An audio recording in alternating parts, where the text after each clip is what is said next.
Commonwealth Asian ও south Asian গেমসের জন্য বিশেষ পরিকল্পনা বাংলাদেশ অলিম্পিক অ্যাসোসিয়েশনের। ফেডারেশনগুলোর প্রস্তুতির জন্য 10 কোটি টাকার বিশেষ ফান্ড গঠন করেছে বিওএ।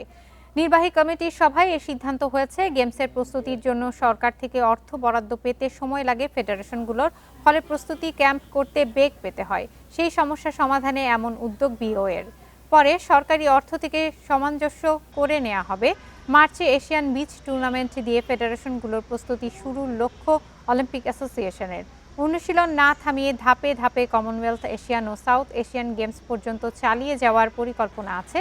এছাড়া ব্যস্ত সূচির কারণে এবছর বাংলাদেশ গেমস আয়োজন সম্ভব হচ্ছে না, জানিয়েছেন বিওএ মহাসচিব। আমরা আমাদের অলিম্পিক তহবিল থেকে 10 কোটি টাকার একটা ফান্ড করেছি।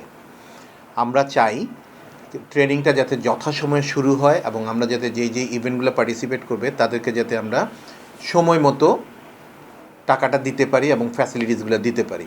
তো সেটা আমাদের প্রেসিডেন্ট মহোদয় সেটা অ্যাপ্রুভ করেছে এবং এইটা আমরা সবাই খুব হ্যাপিলি এটা নিয়েছি। প্লাস মিনিস্ট্রি ওনারাও ছিল, ওনারাও যেমন এখানে বেশ কিছুটা স্বস্তি পেয়েছে।